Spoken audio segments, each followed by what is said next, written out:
نماز پوری ہو گئی تو جبرائیل امین علیہ السلام نے عرض کیا، یا رسول اللہ صلی اللہ علیہ وسلم، کیا آپ کو معلوم ہے کہ آپ کے پیچھے کس کس نے نماز ادا فرمائی ہے؟ تو آپ صلی اللہ علیہ وآلہ وسلم فرمایا، اللہ تعالیٰ خوب جانتا ہے۔ تو اس وقت حضرت جبرائیل علیہ السلام نے عرض کیا، یا رسول اللہ صلی اللہ علیہ وسلم، تمام انبیاء کرام علیہ السلام نے آپ کے پیچھے نماز ادا فرمائی۔ یہ میں نے مانا کہ نوح و موسیٰ، خلیل و عیسیٰ ہے سب مکرم، مگر یہ نکتہ نہ بھولیے گا، میرا نبی ہے امام ان کا۔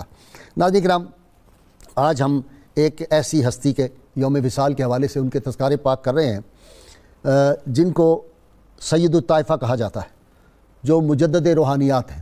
اگر ان کا اور کوئی بھی تعارف نہ کہا جائے یا بتایا جائے تو سیدنا علی حجویری رحمۃ اللہ علیہ نے 10 سلاسل کے بارے میں کہا کہ یہ سلاسل تصوف جو ہیں یہ حق پر قائم ہیں، اور ان میں ایک سلسلہ اس شخصیت کا ہے جن کے ہم آج تذکارے پاک کر رہے ہیں۔ چوتھے اوپر جا کے سلسلے میں سیدنا علی حجویری کے یہ پردادا بلکہ دردادا مرشد بنتے ہیں۔ وہ کس طرح؟ سیدنا علی حجویری کے مرشد کریم کا نام تھا حضرت ابو الفضل خطلی رحمۃ اللہ علیہ، ان کے شیخ تھے حضرت ابو الحسن، ان کے شیخ تھے ابو بکر شبلی، اور ان کے شیخ حضرت جنید بغدادی رحمۃ اللہ علیہ، سید الطائفہ جن کا لقب ہے۔ ناظرین کرام، حضرت شاہ ولی اللہ رحمۃ اللہ علیہ نے لکھا کہ تصوف کے سارے سلاسل جو ہیں وہ اپنے اوراد اور اذواق میں مختلف ہیں، لیکن اپنے نسب میں سب جنید بغدادی پہ متفق ہیں، اور تمام سلاسل حضرت جنید بغدادی کے واسطے سے ہی اوپر پہنچتے ہیں۔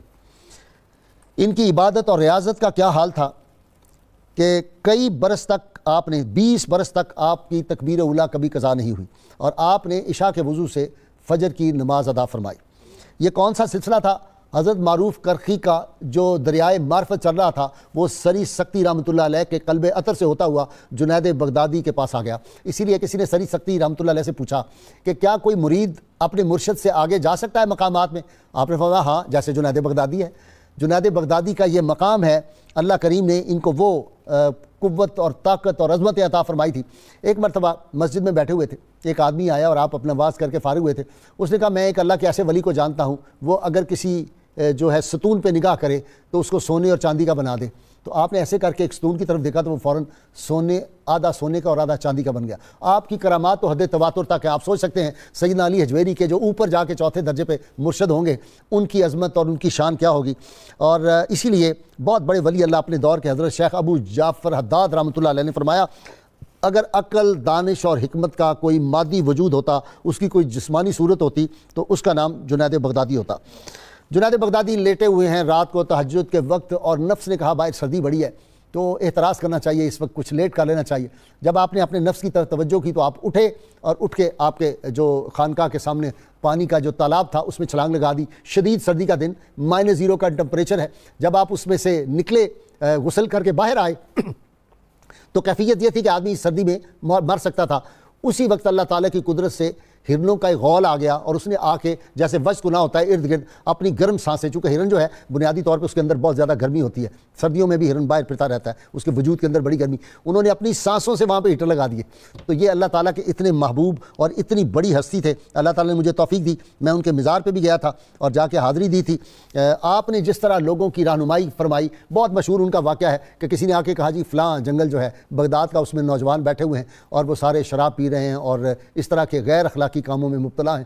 تو اب وہاں تشریف لے گئے، بہت لمبا واقعہ ہے، بس وہاں ولی اللہ کا جو وجود اور نگاہ ہوتی ہے، ان کا معاملہ یہ ہوتا ہے، نہ پوچھ ان خرقہ پوشوں کی ارادت ہو تو دیکھ ان کو ید بیضا لیے بیٹھے ہیں اپنی آستینوں میں۔ وہی قدم جو کوہ صنم کو بڑے ہوئے تھے، بس جنید بغدادی کا جانا تھا کہ سوئے حرم چل پڑے، اور پھر وہی جو شرابی ٹولہ تھا نوجوانوں کا، پھر وہ اللہ کے کامل ولی سارے بن گئے۔ تو یہ ان کی نگاہ پاک کا فیض تھا، اور جناب جنید بغدادی جو تھے، ان کے علوم اور ان کی عظمتیں، ان کی رفتیں، اور خود فرمایا کرتے تھے کہ 10 سال تک تو میں دل کے دروازے پر بیٹھ کے اس کی حفاظت کی، پھر فرماتے ہیں کہ 10 برس تک میں اپنے قلب کی نگرانی کرتا رہا، اور اب کہتے ہیں کہ 20 برس ہو گئے ہیں، نہ قلب نے میری کبھی خبر لی نہ میں نے اس کی خبر لی۔